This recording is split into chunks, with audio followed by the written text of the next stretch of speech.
সুপ্রিয় চাকরি প্রত্যাশী ভাই বোনেরা, আসসালামু আলাইকুম। আশা করি আপনারা সকলে ভালো আছেন। ACI animal health marketing officer পদে লোকবল নিয়োগ দেওয়া হবে। এখানে মার্কেটিং অফিসার পদে বিভিন্ন ধরনের ক্রাইটেরিয়া রয়েছে এবং বিভিন্ন ইনফরমেশন রয়েছে। চলুন আমরা এখন সেগুলো দেখে নেব। এখানে আপনাদের প্রধান যে দায়িত্ব সমূহ রয়েছে, এলাকা ভিত্তিক বিক্রয় লক্ষ্যমাত্রা অর্জন করতে হবে। বিক্রয় বৃদ্ধির লক্ষ্যে নিয়মিত খামারি এবং ভেটেরিনারি চিকিৎসক পরিদর্শন করতে হবে।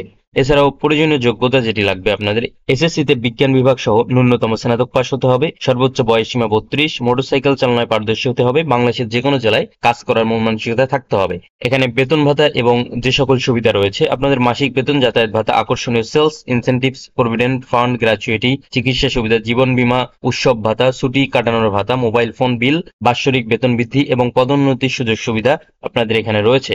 সাক্ষাৎকারের জন্য আপনাদের 27 এপ্রিল 2024 শনিবার সকাল 9 ঘটিকায় আপনাদের উপস্থিত হতে হবে। যে সকল স্থানে আপনাদেরকে অবশ্যই এসিআই সেন্ট্রাল 245 তেজগাঁও শিল্প এলাকা ঢাকায় উপস্থিত হতে হবে।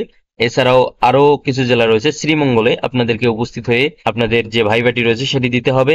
এছাড়াও চট্টগ্রামেও আপনারা ভাইভা দিতে পারবেন। রংপুরে আপনারা ভাইভা দিতে পারবেন। রংপুরে ACI depot, Mahiganj, Satmatha, China cinema hall, Rangpur, এই স্থানে আপনারা আপনাদের যে ভাইভাটি রয়েছে সেটি সম্পন্ন করতে পারবেন। ACI depot plot 1 sector 10 housing SS Shekh Hati, Bablatala, Dhaka, Jessore road. আপনারা এখানে যশোরে যে স্থানে ভাইভাটি সম্পন্ন করতে পারবেন সেটি দেওয়া রয়েছে। আপনারা অবশ্যই সুন্দরভাবে সেগুলো স্থানগুলো দেখে আপনাদের ভাইভাটি সম্পন্ন করতে যাবেন। এখানে আগ্রহী প্রার্থীগণ যারা আপনারা ভাইভা দিতে যাবেন তাদেরকে অবশ্যই জাতীয় পরিচয়পত্র এবং জীবন বৃত্তান্ত নিয়ে উপস্থিত হওয়ার জন্য বিশেষভাবে অনুরোধ করা হচ্ছে। আপনারা অবশ্যই আপনাদের জাতীয় পরিচয়পত্র এবং জীবন বৃত্তান্ত নিয়ে নিকটস্থ স্থানে আপনারা আপনাদের ভাইভাটি সম্পন্ন করতে যাবেন। আশা করি বিষয়গুলো বুঝতে পেরেছেন। যদি কোনো বিষয় বুঝতে সমস্যা হয় অবশ্যই কমেন্টের মাধ্যমে জানাবেন। ধন্যবাদ সকলকেই। আসসালামু আলাইকুম।